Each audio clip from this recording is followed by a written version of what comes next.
If you're a die-hard Browns fan and love breaking down the game like we do, hit that subscribe button and turn on the bell so you never miss a blitz. It was the move that no one saw coming. Or maybe deep down, everyone feared. Lamar Jackson, the electrifying quarterback who defined a generation of Ravens football, has signed with none other than the Cleveland Browns. Yes, you heard that right. The same Lamar who brought MVP flair to Baltimore, who danced through defenders with unmatched agility, who made Ravens fans believe every Sunday was their day, has crossed over to the AFC North rivals. And let me tell you, this isn't just a free agency twist. This is a bombshell that sent shockwaves to the NFL, reigniting a rivalry that already ran hotter than molten steel. Let's take a step back.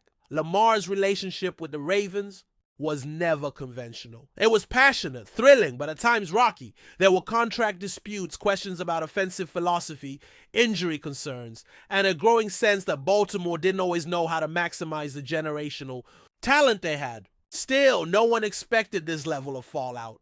When Jackson finally walked away, many assumed it would be to a team far from Baltimore's radar. Maybe an NFC contender, a fresh start with no emotional baggage. But instead, he went straight into the heart of enemy territory. He didn't just leave the Ravens. He joined the Browns. And now it's personal. For the Ravens, for their fans, for the city of Baltimore. This stings in a way no ordinary departure ever could. The man who once lit up M&T Bank Stadium under the primetime lights is now wearing orange and brown. He's shaking hands with Myles Garrett, studying the playbook Kevin Stefanski built, and setting his eyes on the very defense he used to lead.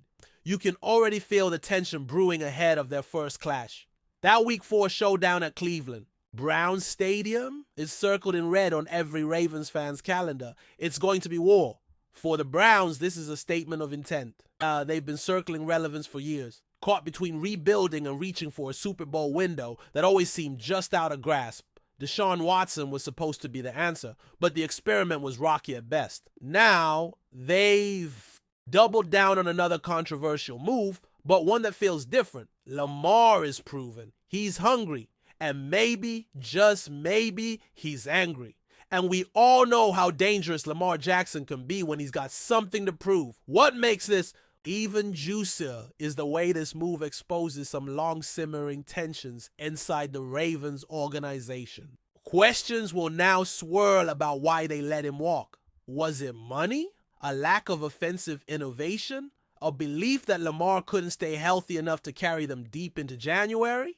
Or did Jackson feel deep in his core that Baltimore never truly believed in him the way they should have? These aren't just questions for talk shows, they're existential for a franchise that now has to watch their former face of the franchise line up against them twice a year. And think about the AFC North landscape now. Joe Burrow, Lamar Jackson, and a resurgent Steelers defense led by TJ Watt. That's 3 different styles of football, 3 different identities, and all of them slugging it out in a division that suddenly feels like the NFL's most compelling theater. Lamar doesn't just shift the power dynamics, he supercharges them. Because love him or hate him, you have to respect the chaos he brings. When he steps on the field, everything feels unpredictable. Every snap is a chance for magic. Enjoying the content so far? Smash that like button and drop your take in the comments. We want to hear what you think about the Browns this season. But this isn't just a football story. This is emotional. This is raw.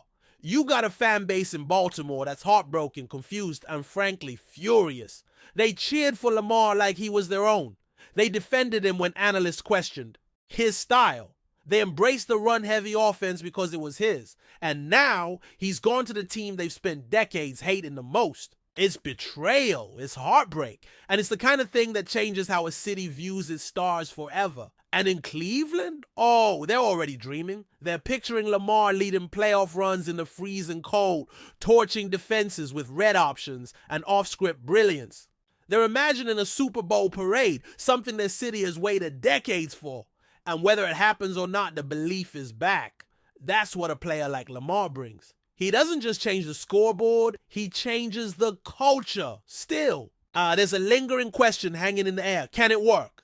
Can Lamar thrive in Cleveland with a new playbook, new weapons, and the weight of a new kind of expectation?